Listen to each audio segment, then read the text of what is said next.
Chapter 2 starts on page 11. Page 11, our sound. Guys, I'll also be sending you my YouTube video over sound. Okay, I did make a YouTube video over sound. If I have time, I'm going to try to make a YouTube video for every single chapter. Is my goal, but if I have time, I'm in CT school, so that depends. That depends. But I will always have the PowerPoint for you guys to use. All right. So let's talk about chapter 2 sound. Okay. Chapter 2 sound. All right. So in this chapter right here, guys, we're gonna identify sound waves and their properties. We're gonna discuss acoustic variables. We're gonna list of acoustic parameters. We're gonna get more in depth about those in chapter 3. Okay. And we're going to compare transverse and longitudinal waves, learn about in-phase and out-of-phase waves, and discuss when waves interfere with one another. All right. So, sound waves are also known as acoustic waves, right? Acoustic means sound. Okay. So we know that how ultrasound works. Our ultrasound from the electricity from the wall, that electricity is going to hit our PZT element. It's going to cause our elements to vibrate, right? Which is going to create, that's called the piezoelectric effect, remember? And that's going to create sound. You know, you have to have a piezoelectric material. Anybody remember what our piezoelectric material is? Circonate, titanate. If I see it, I'll circle it. Yeah, okay. I didn't expect you guys to remember that, but I'm glad you kind of knew what that was about. So after the electricity makes our crystals vibrate, our crystals create sound. The sound goes to the body or the media. Media also means body or media, okay? And then it's going to reflect, it's going to bounce off the internal structures in the body, come back, reflected sound waves are going to come back to the transducer. Those sound waves are going to hit the crystals again, and those crystals are going to, the vibration of those sound waves, the crystals are going to turn the sound waves back into electricity. And it's going to go through a whole process and create an image for us on the system. Okay, that system of it coming back, that's called the reverse piezoelectric effect. Okay, so you have to have piezoelectric materials to have that phenomenon where electricity, this material can turn electricity to sound and sound back to electricity. Okay, and get us a signal. Okay, so that's how we already know how ultrasound works in that way. But let's talk about the difference between acoustic propagation properties and biological effects. So acoustic propagation properties are the effects that the body has on the sound wave. Meaning that, remember I said, what does the sound wave do when it gets in the body? As sound travels, what happens? It loses energy, right? It loses energy. So when it goes in the body, three things are going to happen to sound. Either it's going to scatter, it's going to transmit, transmission is going to go through. What's the other one, guys? Or it's going to reflect. When we want reflections back because that's how we get our image. So three things. It's going to scatter, it's going to transmit, or it's going to reflect. Okay? What? Give me a structure where it would transmit. Air is going to scatter because ultrasound can't travel through air. That's why when you hold a transducer up, that's why you don't have an image on the machine, right? Because but we need that coupling agent. We need that gel because that's our transmission device because ultrasound can't travel in air. So a structure that would make ultrasound transmission, meaning go through, would be like the bladder. A fluid-filled structure is going to create transmission. A structure like bone, a solid where it can't penetrate bone, ultrasound can't penetrate bone, that's going to cause the reflection. It's going to cause a really strong reflection, which is why bone is really bright on the ultrasound, right? That's why you can see the outline of bone clearly. Think about when you see ribs. When you see ribs, you only see that dark shadow, right? But if you look in the near field where the ribs are, you can see clearly where the ribs are. It's echogenic. But we used to see in the artifact where it's dark because it can't penetrate. Everything beyond that is going to be dark. Just like remember, if we have fluid, the gallbladder, the bladder, if it transmits, everything past that transmission is going to be brighter, right? Because ultrasound travels faster through fluids. Okay, so it's going to be really bright. And when that bone is going to be really dark behind, that's how you get the shadow. Think of a gallstone. Anybody see gallstones yesterday? Gallstones? What happens when you see it past the gallstone? You can't see. You can't see posterior to the gallstone. Exactly, because all of that is being absorbed. It's being absorbed by the sound. Okay. All right. So that's what acoustic propagation properties are. The effects that the medium or the body has on sound. So biologic effects are the effects that the medium or body has on the sound wave. The three things we just talked about. All right. So know the difference between those. There's acoustic propagation properties, because as the sound wave travels, it's going to have the body is going to have a different effect on how it affects sound. And biological effects is how the sound affects the body, okay, or a medium. Okay, we're good there, guys? Sweet. Know the definition of those two terms right there, okay? Because that's not going to be our last time talking about those. All right. So we gotta carry that on. All right. So, guys, sound wave properties right here. These are all properties of specific sound, just sound waves, because all different waves have different properties, different identifiers to identify that this is a sound wave versus a light wave versus a heat wave versus a X-ray photon, I would say. Okay. So all waves carry energy, and these are like sound wave rules right here.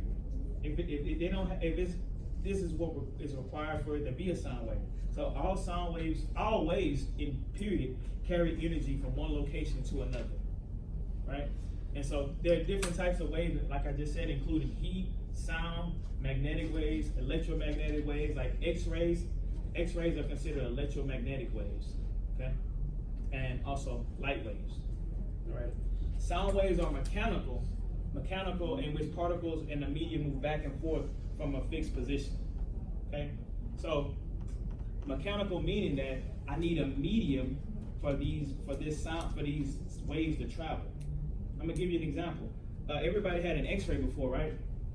An example of a non-mechanical wave would be an X-ray, because it doesn't need a medium to travel. Think about the tube that when they shoot an X-ray, it's way over there. If I'm getting a chest X-ray, I'm 72 inches away from it.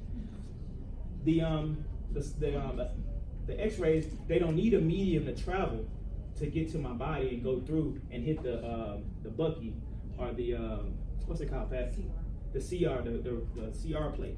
Okay, so imagine if we needed water from whatever, because like ultrasound, we need a medium. We need a medium being liquid or something like that, something to help it travel. Okay, non-mechanical wave doesn't need a medium to travel. An example of a non-mechanical wave would be an X-ray.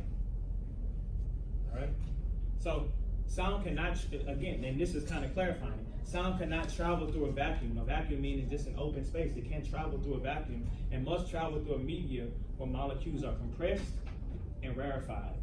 Meaning that when sound waves travel, it causes the particles in the body to move. Remember, that's how we get heat and cavitation. It's going to cause those particles to move back and forth. Okay, so the particles in the body are going to come. They're going to be moving like this. They're going to be stretching back and forth towards each other. When they're squeezed together, that's called compression, and when they're stretched apart, they're rarefied. All right. Okay. Remember, sound travels in a straight line, guys. That's why when you have a round structure, on sound, so this is my sound wave coming down right here.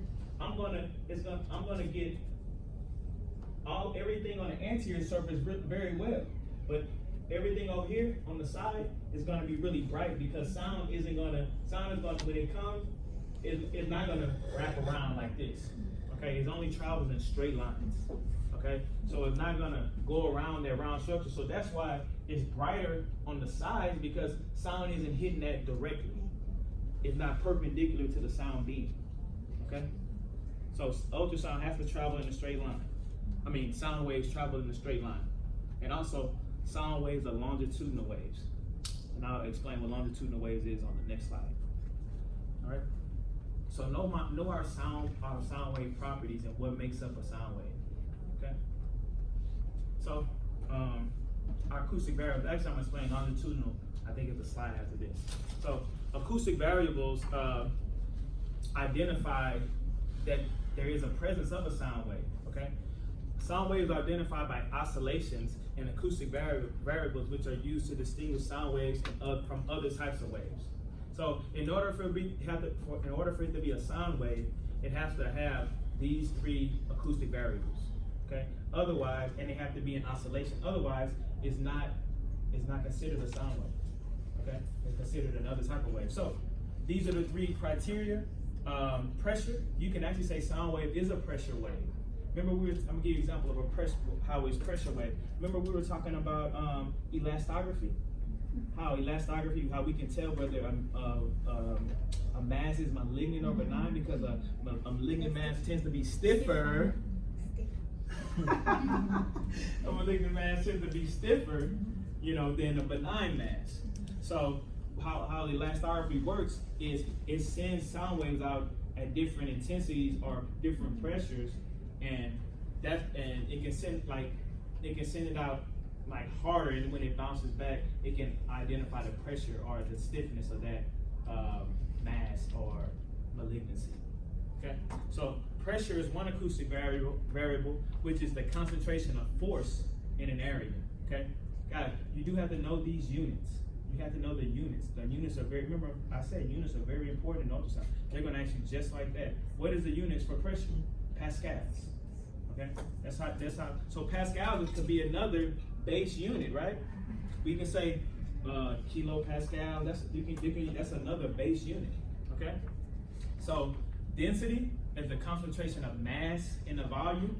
Okay. Think about something that's really dense, like I don't know. Have anybody ever had a shot put? Everybody know what a shot put is in the Olympics? They throw the little ball about this big, and it's really heavy. It's really that's has a lot of density. It's high in density. Okay, but let's say I balled up some aluminum ball the same size. Aluminum is less dense than the iron that it takes to make that shot put ball. Okay, so that's why that the shot put ball is so much heavier than aluminum ball the same size. Okay, that's the difference in densities between those two metals, whether it be iron for the shot put or the aluminum. It's just a lighter metal, so it's less dense. Okay, our units for density would be kilograms per centimeters cubed. Okay, and these guys, these are you just have to know them. You just have to know them. There's no other way I can say it. You just have to know these acoustic variables. So when I say, hey guys, what are the acoustic variables? I always remember by PDD, pressure, distance, and density. PDD. I always make a shortened version for everything. Every time I'm trying to learn something, I always try to make it as easy as possible for myself. So when I say acoustic variables, like I always know that it's 3 acoustic variables, it's 7 acoustic parameters for sound waves, and then it's 5 parameters for pulse waves. Okay, so you're just gonna have to know these things. Okay, so our last acoustic variable will be distance, which is a measure of particle motion. Remember I said sound is a longitudinal wave, so it causes the particles in the media to move back and forth.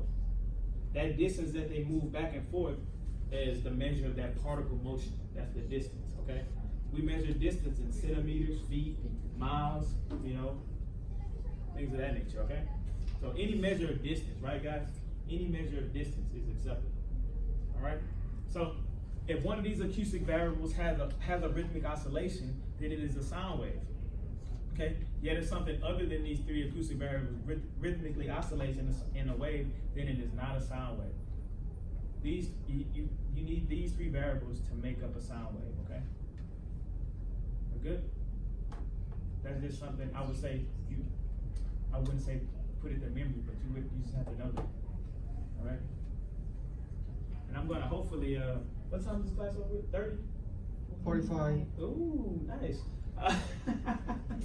So hopefully have a review for us on Monday. So definitely be studying. Like I sent you guys chapter 2 homework already. Today? Yes, sir. Oh. Yes, sir. Yes, sir. Yes, sir. Yes, ma'am. Yes, ma'am. So remember, acoustic variables, shortened version. Acoustic variables, write this down, identify a sound wave. Acoustic variables identify a sound wave. Right, Umi? Yes. Acoustic variables identify a sound wave. Guys, I'm gonna send you this PowerPoint as well. Well, actually, I'm just gonna send you the link to my YouTube lecture on this. It's only 7 minutes. Acoustic variables Identify sound waves. Acoustic variables identify sound waves. Right underneath that, I want you to put acoustic parameters describe sound waves. Okay. Acoustic parameters describe sound waves. Okay. So after we identify a sound wave, then we have to we can describe it. Is on table 2.1 or 2.2? Yes, ma'am. Yes, ma'am. There you go. All right. So these are the acoustic parameters right here: period, frequency, amplitude, power, intensity. Those are our biggest parameters.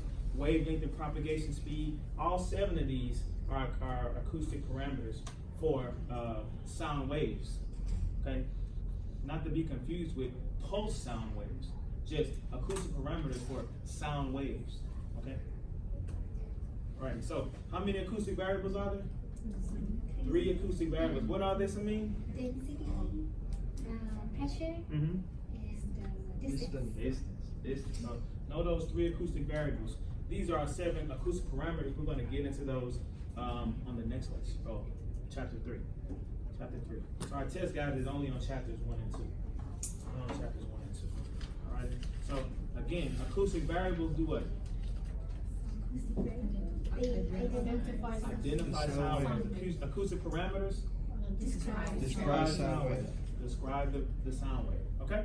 So remember I told you we're going to talk about longitudinal versus transverse waves. And it's all about how they